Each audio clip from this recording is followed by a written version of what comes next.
सुप्रभात। मेरा नाम अन्य सिंह है। मैं कक्षा 6वीं में पढ़ती हूँ। आज मैं आपके सामने प्रेमचंद की एक कहानी लेकर प्रस्तुत हुई हूँ जिसका शीर्षक है परीक्षा। तो लीजिए प्रस्तुत है।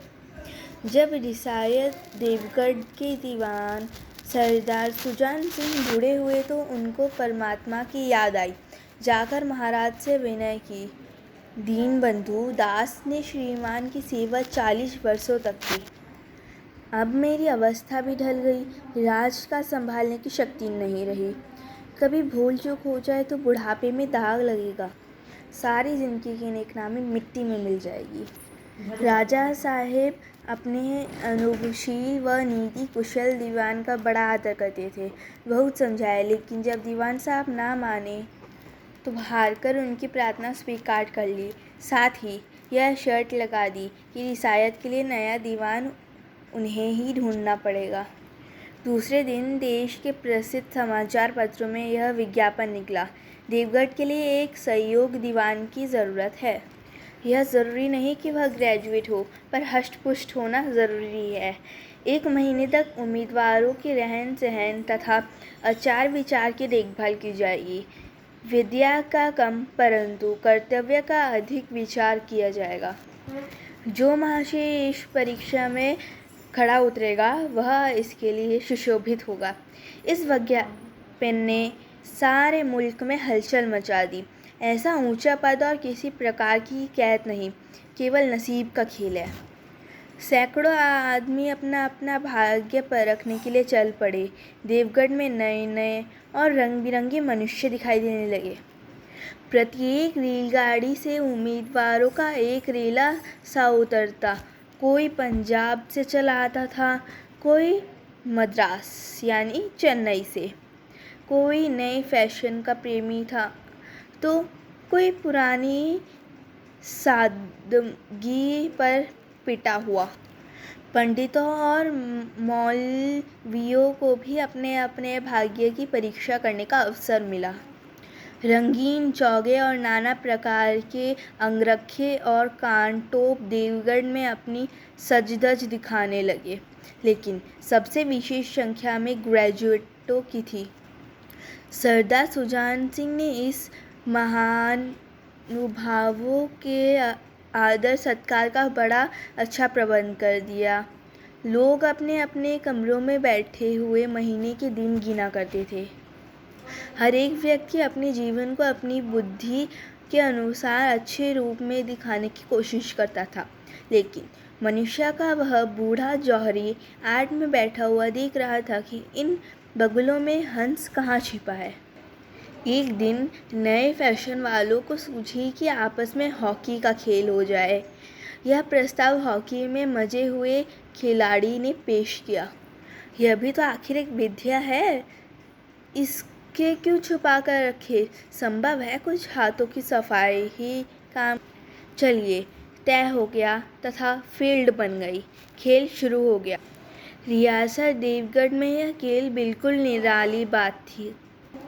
पढ़े लिखे भले मानस लोग शतरंज और ताश जैसे गंभीर खेल खेलते थे। दौड़ कूद के खेल को बच्चों का खेल माना जाता था।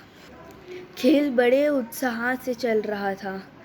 धावे के लोग जब गेंद को लेकर तेजी से दौड़ते तो ऐसा जान पड़ता था कि कोई लहर बढ़ती चली जा रही, लेकिन दूसरी ओर के खिलाड़ी इस बढ़ती हुई लहर को इस तरह रोक लेते कि मानो लोहे की दीवार हो। संध्या तक यही धूमधाम रही। लोग पसीने से तर हो गए। खून की गर्मी आंखों और चेहरे में झलक रही थी। हांफते हांफते बेदम हो गए, लेकिन हार जीत का निर्णय ना हो सका। अंधेरा हो गया। इस मैदान से ज़रा दूर हटकर एक नाला था। उस पर कोई पुल न था। पथिकों को नाले में से चलकर पार करना पड़ता था। खेल अभी अभी बंद हुआ था और खिलाड़ी लोग दम ले रहे थे कि एक किसान अनाज से भरी हुई गाड़ी ले हुए उस नाले में आया।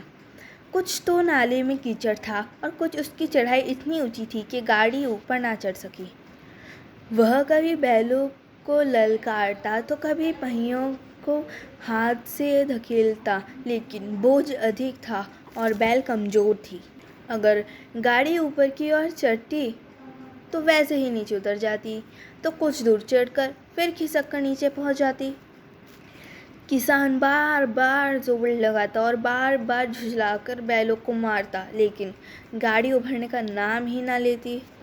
बेचारा इधर उधर निराश होकर ताकता, मगर वहाँ कोई नजर ना आता। गाड़ी को अकेले छोड़कर कहीं जा भी ना सकता था और बार बार मन में सोचता, क्या करूँ क्या करूँ। बड़ी विपत्ति में फंसा हुआ था। इसी बीच खिलाड़ी हाथों में डंडे लिए घूमते घूमते उधर से निकले।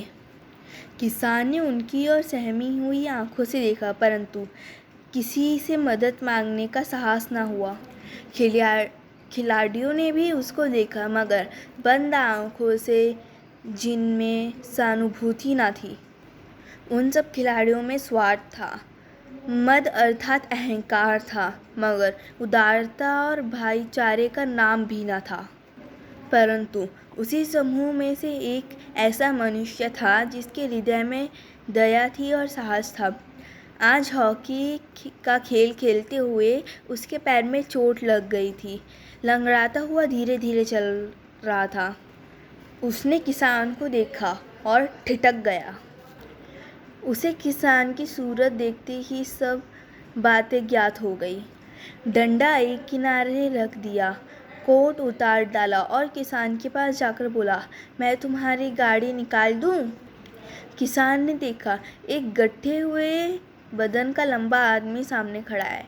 झुककर बोला, हुजूर, मैं आपसे कैसे कहूँ? युवक ने कहा, मालूम होता है तुम यहाँ बड़ी देर से फंसे हुए हो। अच्छा, तुम गाड़ी पर जाकर बैलों को साधो, मैं पहियों को धकेलता हूँ, अभी गाड़ी ऊपर चढ़ जाएगी। किसान गाड़ी पर जा बैठा। युवक ने पहियों को जोर लगाकर उकसाया। कीचड़ बहुत ज़्यादा था। वह घुटने तक ज़मीन में धंस गया, लेकिन हिम्मत न हारी। उसने फिर जोर लगाया। उधर किसान ने बैलों को ललकारा। बैलों को सहारा मिला, वह हिम्मत बंध गई। उसने कंधे झुकाकर एक बार और जोर लगाया, तो गाड़ी नाले के ऊपर थी। किसान युवक के सामने हाथ जोड़कर खड़ा हो गया। बोला, महाराज, आपने आज मुझे उबार लिया, नहीं तो सारी रात यहीं बैठना पड़।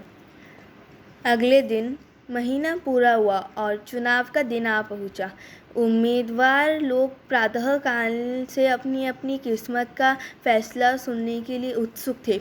दिन काटना पहाड़ हो गया था। प्रत्येक के चेहरे पर आशा और निराशा के रंग आते जाते थे। नहीं मालूम आज किसके नसीब जागेंगे, ना जाने किस पर लक्ष्मी की कृपा दृष्टि होगी। फिर सभा बुलाई गई। सभा में शहर के रईस और धनाढ्य राजकर्मचारी, दरबारी तथा दीवानी के उम्मीदवारों का समूह, सब रंग बिरंगी सज धज बने दरबार में आ विराजे। उम्मीदवारों के कलेजे धड़क रहे थे। तब सरदार सुजान सिंह ने खड़े होकर कहा, दीवानी के उम्मीदवारों महाशयों, मैंने आप लोगों को जो कष्ट दिया उसके लिए आप मुझे क्षमा कीजिए। ऐसे गुण वाले संसार में कम है, और जो है वे कीर्ति और मान के शिकार पर बैठे हुए हैं। उन तक हमारी पहुंच नहीं। मैं रियासत को पंडित जानकीनाथ सा दीवान पाने पर बधाई देता हूँ।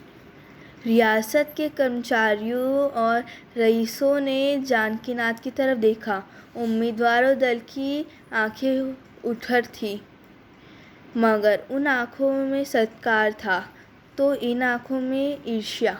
सरदार सुजान सिंह ने फिर कहा, आप लोगों को यह स्वीकार करने में कोई आपत्ति ना होगी कि जो पुरुष स्वयं जख्मी होकर भी एक गरीब किसान की भरी हुई गाड़ी को दलदल से निकालकर नाले के ऊपर चढ़ा दे, उसके हृदय में साहस, आत्मबल और उदारता का वास है।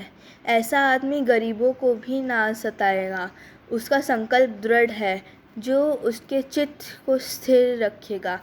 वह चाहे धोखा खा जाए, परंतु दया और धार की सभी ना हटेगा। धन्यवाद।